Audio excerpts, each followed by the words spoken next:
दोस्तों नमस्कार। हिंदुस्तान अड्डेस की फ्रेश वीडियो में सभी का स्वागत करते हैं। दोस्तों करोड़ों कर्मचारी पेंशन धारकों के सभी महंगा भत्ते को लेकर बड़ी खबर यहां पे आ चुकी है। जी हां साथियों, इसमें कर्मचारी बेसब्री से इंतजार कर रहे थे आपका डीए महंगा भत्ता सैलरी पेंशन एरियो को लेकर। जी हां साथियों, एक बड़ा फैसला यहां पे आ चुका है। आज मोदी कैबिनेट से बड़ा जो कि ऐलान किया जाएगा। इसमें सरकार की तरफ से बताना चाहूँगा आपका डीए महंगा भत्ता इसमें फाइनल कर दिया गया। इसके तहत इसमें जनवरी की पेंशन के साथ इसमें बताना चाहूँगा जो एरिया का पैसा है ये बढ़कर कर्मचारी के खाते में यहाँ पे जाने वाला 65 लाख पेंशन धारकों की पेंशन बढ़ चुकी है। इसके तहत ही आज की देखिए बड़ी खबर, इसमें कर्मचारी पेंशन धारकों के हक में केंद्र सरकार का क्या फैसला इसमें लिया गया है। सुप्रीम कोर्ट के फैसले के बाद आज इसमें केंद्र सरकार की तरफ से बड़ा महत्वपूर्ण फैसला यहाँ पे आ चुका है। देखिए आज की ये सबसे बड़ी खबर।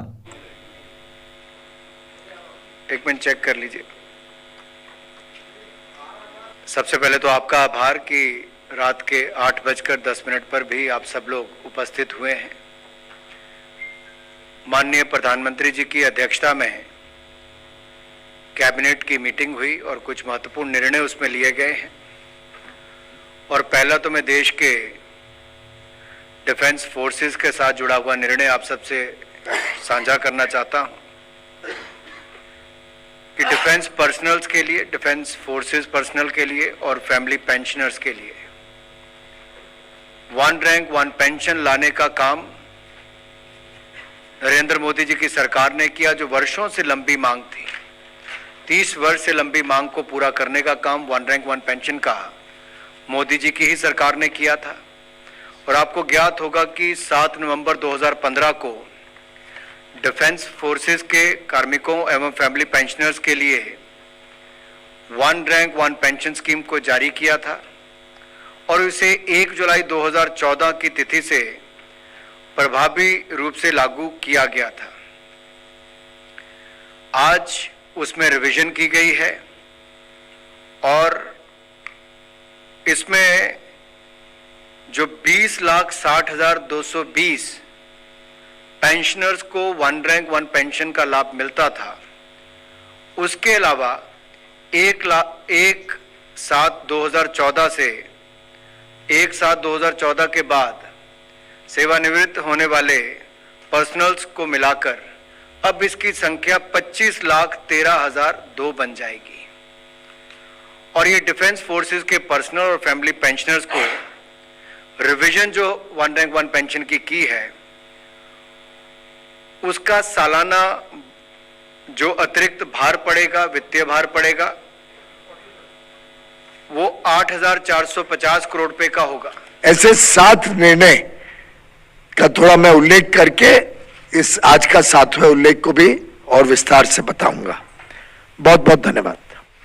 आदरणीय प्रधानमंत्री जी के नेतृत्व में आज कैबिनेट की बैठक हुई। उसमें 2 विभागों को लेकर निर्णय हुए। पहले मैं रेलवे मंत्रालय के बारे में जानकारी दूंगा। जैसे आपको ज्ञात है कि वर्षों से प्रोडक्टिविटी लिंक्ड बोनस जो है वो रेलवे के नॉन गेजेटेड एम्प्लॉयज को मिलता है। एक कमेटी का गठन किया गया है जिसके फॉर्मूले के आधार पर प्रति वर्ष का बोनस तय किया जाता है। अति विषम आर्थिक परिस्थितियों के बावजूद भी माननीय प्रधानमंत्री मोदी जी की नेतृत्व वाली कैबिनेट मीटिंग में यह निर्णय किया गया है कि इस साल भी 78 दिन की बोनस दिया जाएगा रेलवे के कर्मचारियों को।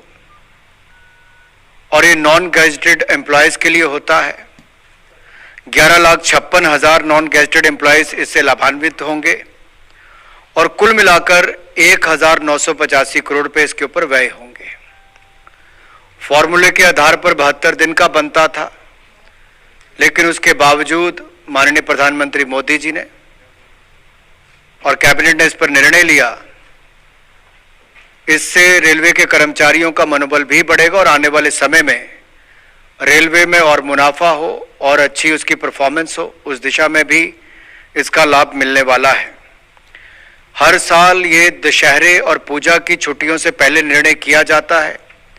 इस बार भी उससे पहले, त्योहारों से पहले निर्णय किया गया और इसके लाभ भी 11,56,000 से ज़्यादा नॉन गैजेटेड एम्प्लॉयज जो हैं रेलवे के, उनको इसका लाभ मिलेगा। 1985 करोड़ रुपए लगभग इसकी इस पर व्यय होगा। इसके अलावा दूसरा बड़ा निर्णय मिनिस्ट्री ऑफ टेक्सटाइल से जुड़ा हुआ है। जैसे आपको ज्ञात है, पिछले कोविड के समय से लेकर अब तक लगातार बड़ी रिफॉर्म्स देश भर में आई और नए नए सेक्टर्स को भी खोला गया, प्रोडक्शन लिंक इंसेंटिव जैसी योजनाओं को भी लाया गया ताकि देश में मैन्युफैक्चरिंग को बल मिले, एक्सपोर्ट में भी बढ़ोतरी हो। और माननीय पीयूष गोयल जी ने पिछली प्रेस कॉन्फ्रेंस में बताया था कि पहले 6 महीने का जो निर्यात आज तक का सबसे ज्यादा हुआ वो इन पिछली 6 माही में हुआ है। और इस बार भी कुछ ऐसी ही योजना मिनिस्ट्री ऑफ टेक्सटाइल के लिए जहां एक और लेकर आए हैं उससे जुड़ा हुआ है। ये सरकार ने निर्णय लिया है माननीय प्रधानमंत्री मोदी जी के नेतृत्व में, पीएम मित्र योजना लॉन्च होगी। इसमें 5 वर्षों में कुल मिलाकर 4,445 करोड़ रुपए का व्यय होगा। 7 mega integrated textile regional and apparel park इस पर तैयार होंगे। पीएम मित्र योजना जो है ये टेक्सटाइल और गारमेंट के क्षेत्र में एक बहुत बड़ा योगदान देगी, जहां इंडस्ट्री को लाभ देगी, वहीं पर लाखों लोगों के लिए प्रत्यक्ष और अप्रत्यक्ष पर रोजगार के अवसर भी उत्पन्न करेगी। मैं चाहूंगा, क्योंकि इस योजना से मैन्युफैक्चरिंग में, एक्सपोर्ट में बहुत बड़ा एक क्रांति आने वाली, बहुत बड़ा एक लाभ मिलेगा। माननीय कॉमर्स मिनिस्टर, टेक्सटाइल मिनिस्टर भी हमारे बीच में है, बड़े भाई पीयूष गोयल जी से अनुरोध करता हूं कि इस योजना की विस्तृत जानकारी आप सबके सामने रखें। ऐसे 7 निर्णय का थोड़ा मैं उल्लेख करके इस आज का 7वें उल्लेख को भी और विस्तार से बताऊंगा। आत्मनिर्भर भारत बनाने के लिए बहुत जरूरी है कि भारत से जो टेक्सटाइल्स अंतर्राष्ट्रीय बाजार में जाएं वो कंपटीशन में भी खड़े रह सकें, उसकी क्वालिटी अच्छी हो, उसका आज जो आधुनिक डिमांड है, जिस प्रकार के लोग की इंटरनेशनल ट्रेड, अंतर्राष्ट्रीय बाजार में जो बिकता है, उस सामान में भारत ज्यादा तेज गति से प्रगति करे और खास तौर पे हमारी महिलाओं को, हमारे वीवर्स को, जो बुनकर हैं, जो कारीगर हैं, उनको नए रोजगार के और कमाई के साधन मिले। इन सबको मद्देनजर रखते हुए अभी तक 6 प्रमुख निर्णय आप सबके समक्ष हम रख चुके हैं। आपको ध्यान होगा ROSCTL यानी रेमिशन ऑफ स्टेट टैक्सेस, लेवीज, सेसेस, इसके लिए एक स्कीम 2019 में लॉन्च हुई थी एपरल्स और मेडअप्स के लिए।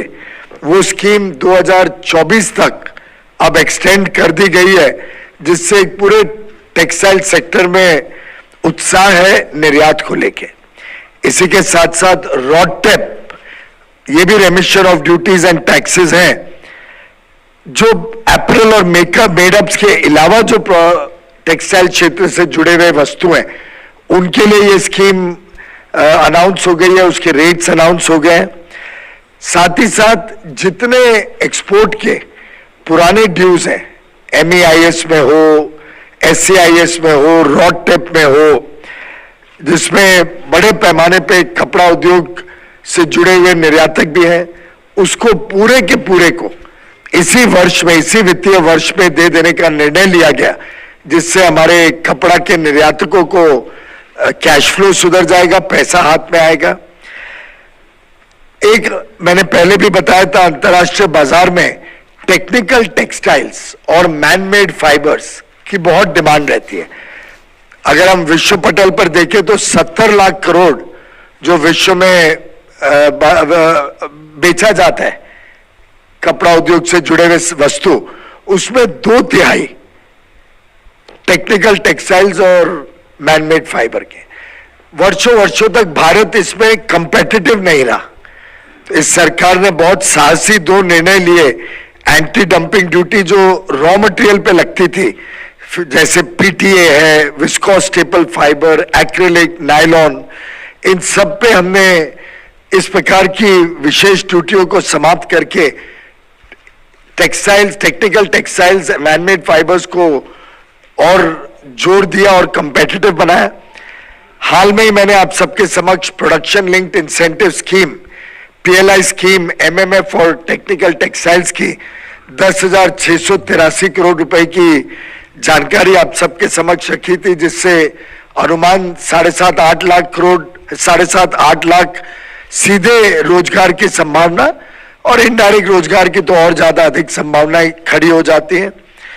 और हम विश्व में कई देशों के साथ फ्री ट्रेड एग्रीमेंट या कॉम्प्रिहेंसिव इकोनॉमिक पार्टनरशिप के तहत एग्रीमेंट करके कपड़ा बाजार को, टेक्सटाइल्स को मार्केट एक्सेस मिले और उस पे इंपोर्ट ड्यूटी अलग अलग देशों में कम हो, उसके लिए UAE के साथ तो 22 तारीख को लॉन्च किया हमने चर्चा को, 22 सितंबर को, ऑस्ट्रेलिया के साथ 30 सितंबर को, अगले महीने तक हम यूनाइटेड किंगडम के साथ लॉन्च करने जा रहे हैं, UK के साथ।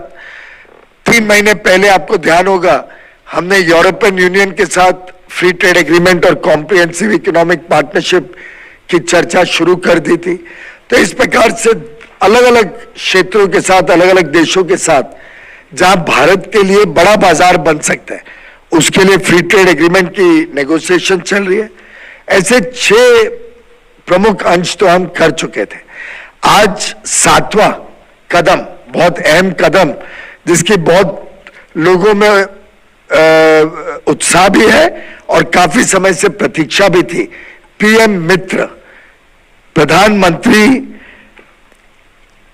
जी का एक बहुत पुराना, कई आप लोगों में से मित्रों ने सुना होगा, एक मानना था कि भारत ने 5F पूरे को कैप्चर करना चाहिए, यानी फार्म से फाइबर, फाइबर से फैक्ट्री, फैक्ट्री से फैशन और फैशन से फॉरेन।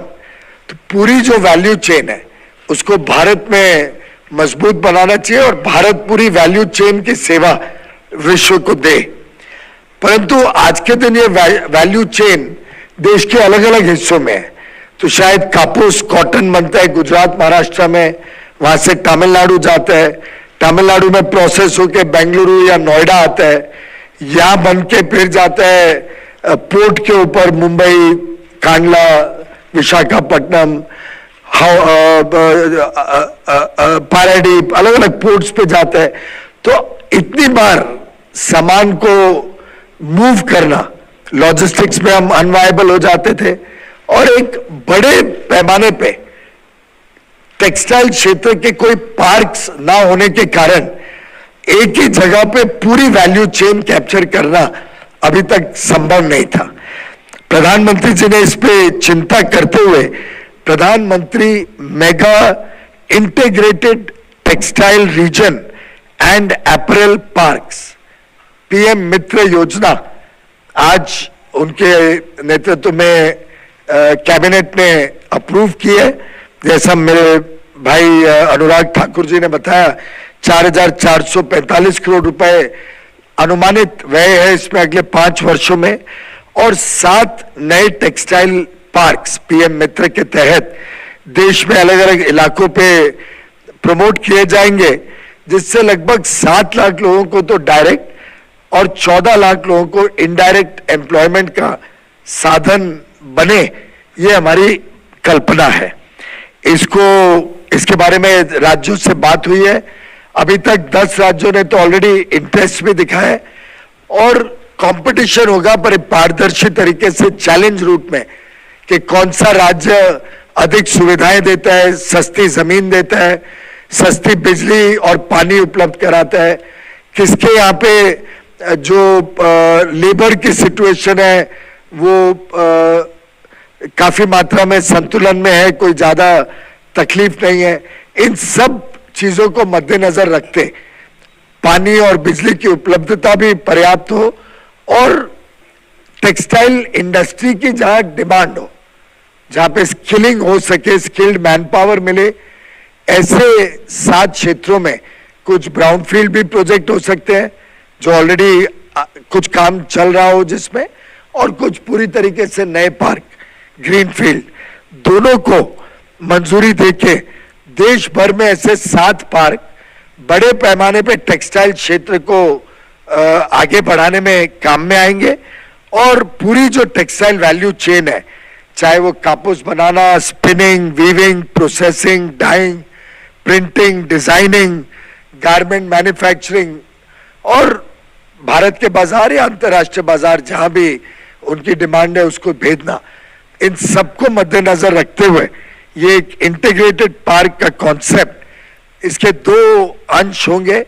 एक है डेवलपमेंट कैपिटल सपोर्ट, जो प्रोजेक्ट कॉस्ट का 30%, अनुमानित प्रोजेक्ट कॉस्ट 1700 करोड़ रुपए है एक एक पार्क का, 30% यानी 500 करोड़ रुपए नए पार्क में, और जो ब्राउनफील्ड पार्क है जिसमें कुछ मात्रा में काम हो चुका है उसमें 200 करोड़ रुपए तक एक एक पार्क में एज डेवलपमेंट कैपिटल सपोर्ट दिया जाएगा। इसी के साथ साथ जो फर्स्ट मूवर्स हैं, एंकर प्लांट्स लगाएंगे, शुरुआत में जो लोग वहां पे आके बड़ा निवेश करेंगे उनके लिए एक कंपेटिटिव इंसेंटिव सपोर्ट, जो पीएलआई के साथ मिक्सअप नहीं होगा, पीएलआई अलग चल रहा है, ये अलग स्कीम होगी।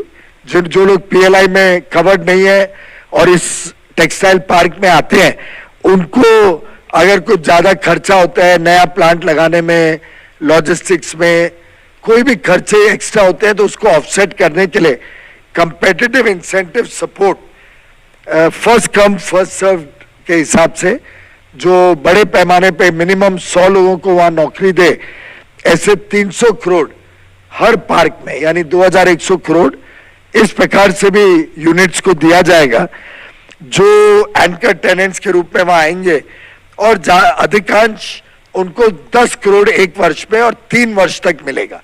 तो एक यूनिट को 30 करोड़ रुपए तक इस स्कीम के अंतर्गत मिल सकता है, जो पीएम मित्र पार्क में फर्स्ट मूवर्स की तरह या एंकर प्लांट की तरह वहां पे आएंगे। कोशिश ये रहेगी कि ये जितने प्लांट लग रहे हैं इसमें पूरा इंटीग्रेटेड इंफ्रास्ट्रक्चर हो, अच्छी मास्टर प्लानिंग हो, फैक्ट्रियों के लिए प्लॉटिंग हो, वहाँ कॉमन सर्विसेज सेंटर हो, डिजाइन सेंटर हो, रिसर्च एंड डेवलपमेंट सेंटर हो, ट्रेनिंग का एक अंश इसमें रखा गया है, मेडिकल फैसिलिटीज हो, ईएसआई वगैरह की, हाउसिंग, जो कामगार वहाँ काम करें उनके लिए वहाँ हाउसिंग की भी सुविधा उपलब्ध कराने की कल्पना है, आईसीडी या लॉजिस्टिक्स वेयरहाउसिंग वगैरह के लिए भी सुविधाएं बनाई जाएं, ट्रांसपोर्ट की सुविधा हो, कनेक्टिविटी नजदीक के शहर या क्षेत्र से, थोड़ा बहुत कमर्शियल एरिया भी बने, होटल, दुकानें, शॉपिंग वगैरह, तो एक प्रकार से एक holistic integrated textile processing region बने वो, और उसके इर्द गिर्द पर उसका इकोसिस्टम भी टेक्सटाइल का बड़ा खड़ा हो। ये कल्पना से आज माननीय प्रधानमंत्री जी ने farm to fibre to factory to fashion to foreign, जो एक कल्पना गुजरात के दिनों से उन्होंने रखी थी और फिर देश के समक्ष भी रखी, उसको कटिंग एज टेक्नोलॉजी के साथ, अति आधुनिक टेक्नोलॉजी भारत में आए, विदेश से भी बड़े मात्रा में निवेश आए, भारत के भी हमारे निवेशक इसका लाभ लें, और जहां तक हो सके इस पे हम पब्लिक प्राइवेट पार्टनरशिप को भी प्रोत्साहन देंगे कि अगर कोई प्राइवेट व्यक्ति इस पार्क को लगाने के लिए तैयार हो तो उसकी भी कंपटीशन या बिडिंग करके प्रमोट करेंगे, कि मिलके जो माननीय प्रधानमंत्री जी ने हमें सब कुछ मार्गदर्शन दिया था कि हम local goes global, make in India for the world, उसकी तरफ जाएं। तो ये एक बहुत अहम कदम टेक्सटाइल विभाग के लिए रहेगा, to help us go from local to global and make in India for the world. आदरणीय अध्यक्ष जी, ये सदन ने भूतकाल में जब नेम की समिट हुई थी, सर्वसम्मति से प्रस्ताव पारित करके देश के इस प्रयास को सराहा था। आज G20 की सफलता को भी आपने सर्वसम्मति से सराहा है। मैं मानता हूं देशवासियों का आपने गौरव बढ़ाया है, मैं आपका आभार व्यक्त करता हूं। G20 की सफलता 140 करोड़ देशवासियों की है। ये भारत की सफलता है, किसी व्यक्ति की सफलता नहीं है, किसी दल की सफलता नहीं है। भारत के फेडरल स्ट्रक्चर ने, भारत की विविधता ने 60 स्थानों पर 200 से अधिक समिट और उसकी मेजबानी हिंदुस्तान के अलग अलग रंग रूप में देश की अलग अलग सरकारों ने बड़े आन बान शान से की और ये प्रभाव पूरे विश्व भर के मन पर पड़ा हुआ है। ये हम सबके सेलिब्रेट करने वाला विषय है, देश के गौरव गान को बढ़ाने वाला है। और जैसा आपने उल्लेख किया, भारत इस बात के लिए गर्व करेगा, जब भारत अध्यक्ष रहा उस समय अफ्रीकन यूनियन इसका सदस्य बना। मैं उस इमोशनल पल को भूल नहीं सकता जब अफ्रीकन यूनियन की घोषणा हुई और अफ्रीकन यूनियन के प्रेसिडेंट, उन्होंने एक इंटरव्यू में कहा कि मेरे जीवन में ऐसी पल थी, शायद मैं बोलते बोलते रो पड़ूंगा। आप कल्पना कर सकते हैं कि कितनी बड़ी अपेक्षा और आशाएं पूरी करने का काम भारत के भाग्य में आया। आदरणीय अध्यक्ष जी, भारत के प्रति शक करने का एक स्वभाव कई लोगों का बना हुआ है और जब आजादी मिली तब से चल रहा है। इस बार भी यही था, कोई डिक्लेरेशन नहीं होगा, असंभव है, लेकिन ये भारत की ताकत है कि वह भी हुआ और विश्व सर्वसम्मति से एक साझा घोषणा पत्र लेकर के आगे का रोड मैप लेकर के यहां से प्रारंभ हुआ है। और अध्यक्ष जी, आपके नेतृत्व में, क्योंकि भारत की अध्यक्षता नवंबर के आखिरी दिन तक है, इसलिए अभी हमारे पास जो समय है उसका उपयोग हम करने वाले हैं और आपकी अध्यक्षता में दुनिया भर के ये जो G20 के सदस्य हैं, P20 पार्लियामेंट के स्पीकर्स की एक समिट, जैसे आपने घोषणा की, सरकार का आपके इस प्रयासों को पूरा समर्थन रहेगा, पूरा सहयोग रहेगा। आदरणीय अध्यक्ष जी, हम सबके लिए गर्व की बात है कि आज भारत विश्व मित्र के रूप में अपनी जगह बना पाया है। पूरा विश्व भारत में अपना मित्र खोज रहा है, पूरा विश्व भारत की मित्रता को अनुभव कर रहा है और उसका मूल कारण है हमारे जो संस्कार है, वेद से विवेकानंद तक जो हमने पाया है। सबका साथ सबका विकास का मंत्र आज विश्व को हमें साथ रहने में जोड़ रहा है। आदरणीय अध्यक्ष जी, ये सदन से विदाई लेना एक बहुत ही भावुक पल है। परिवार भी अगर पुराना घर छोड़कर के नए घर जाता है तो बहुत सारी यादें कुछ पल के लिए उसको झकझोर देती है और हम जब ये सदन को छोड़ के जा रहे हैं तो हमारा मन मस्तिष्क भी उन भावनाओं से भरा हुआ है, अनेक यादों से भरा हुआ है। खट्टे मीठे अनुभव भी रहे हैं, नोकझोंक भी रही है, कभी संघर्ष का माहौल भी रहा है और कभी इसी सदन में उत्सव और उमंग का माहौल भी रहा है। ये सारी स्मृतियां हमारे साथ हम सबकी साझी स्मृतियां हैं, ये हम सबकी साझी विरासत है और इसलिए इसका गौरव भी हम सबका साझा है।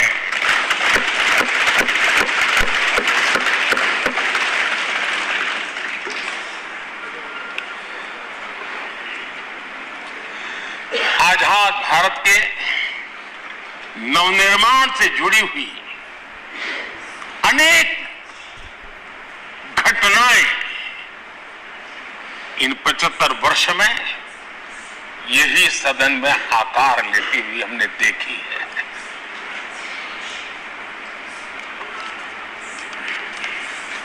आज हम जब इस सदन को छोड़ करके नए सदन की ओर प्रस्थान करने वाले हैं, तब भारत के सामान्य मानवीय की भावनाओं को जहां जो आदर मिला है, सम्मान मिला है, उसकी अभिव्यक्ति का भी यह अवसर है। और इसलिए आदरणीय अध्यक्ष जी, मैं पहली बार जब संसद का सदस्य बना और पहली बार एक सांसद के रूप में इस भवन में मैंने प्रवेश किया, तो सहज रूप से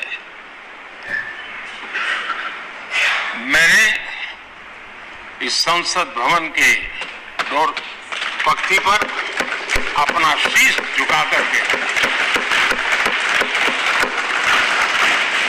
इस लोकतंत्र के मंदिर को श्रद्धा भाव से नमन करते हुए मैंने पैर रखा था। वो पल मेरे लिए भावनाओं से भरी हुई थी। मैं कल्पना नहीं कर सकता था, लेकिन भारत के लोकतंत्र की ताकत है, भारत के सामान्य मानवीय की लोकतंत्र के प्रति श्रद्धा का प्रतिबिंब है कि रेलवे प्लेटफॉर्म पर गुजारा करने वाला एक गरीब परिवार का बच्चा पार्लियामेंट पहुंच गया।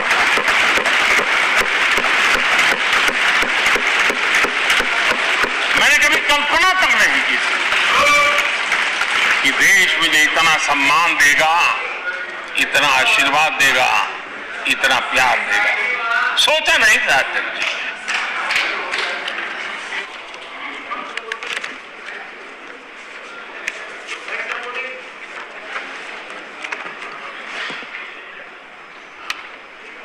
माननीय अध्यक्ष जी, देश की 75 वर्षों की संसदीय यात्रा, उसका एक बार पुनः स्मरण करने के लिए और नए सदन में जाने से पहले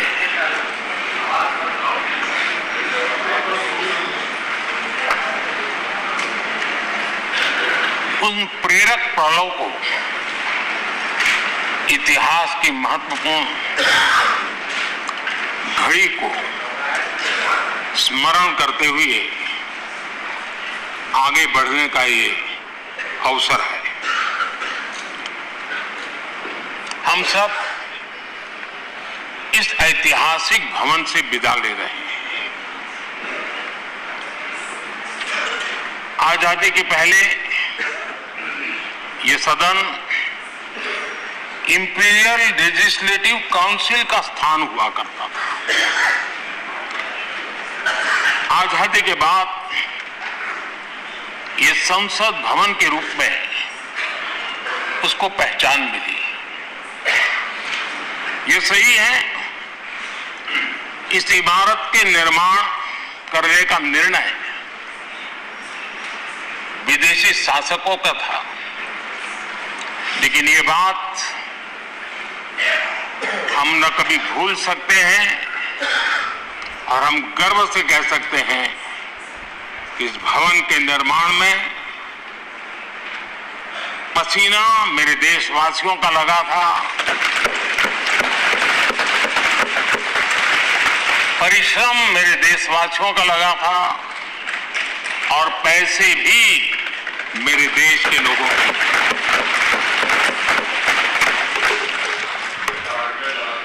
इस 75 वर्ष की हमारी यात्रा ने अनेक लोकतांत्रिक परंपराओं और प्रक्रियाओं का उत्तम से उत्तम सृजन किया है और इस सदन में रहे हुए सबने उसमें सक्रियता से योगदान भी दिया है और साक्षी भाव से उसको देखा भी है। हम भले नए भवन में जाएंगे,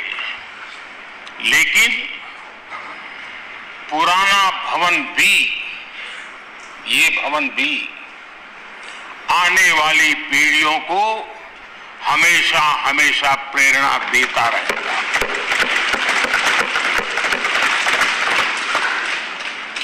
ये भारत के लोकतंत्र की स्वर्णिम यात्रा का एक महत्वपूर्ण अध्याय है, जो सारी दुनिया को भारत की रगों में लोकतंत्र का सामर्थ्य कैसे है इसका परिचित कराने का काम इस इमारत से होता रहेगा। आदरणीय अध्यक्ष जी, अमृतकाल की प्रथम प्रभा का प्रकाश राष्ट्र में एक नया विश्वास, नया आत्मविश्वास, नया उमंग, नए सपने, नए संकल्प और राष्ट्र का नया सामर्थ्य उसे भर रहा है। चारों तरफ आज भारतवासियों की उपलब्धि की चर्चा हो रही है और गौरव के साथ हो रही है। ये हमारे 75 साल के संसदीय इतिहास का एक सामूहिक प्रयास का परिणाम है, जिसके कारण विश्व में आज वो गूंज सुनाई दे रही है। आदरणीय अध्यक्ष जी, चंद्रयान 3 की सफलता न सिर्फ पूरा भारत, पूरा देश अभिभूत है और इसमें भारत के सामर्थ्य का एक नया रूप जो आधुनिकता से जुड़ा है, जो विज्ञान से जुड़ा है, जो टेक्नोलॉजी से जुड़ा है, जो हमारे वैज्ञानिकों के सामर्थ्य से जुड़ा है, जो 140 करोड़ देशवासियों के संकल्प की शक्ति से जुड़ा हुआ है, वो देश और दुनिया पर एक नया प्रभाव पैदा करने वाला है। ये सदन और इस सदन के माध्यम से मैं फिर एक बार देश के वैज्ञानिकों और उनके साथियों को कोटि कोटि बधाइयां देता हूं, उनका अभिनंदन करता हूं।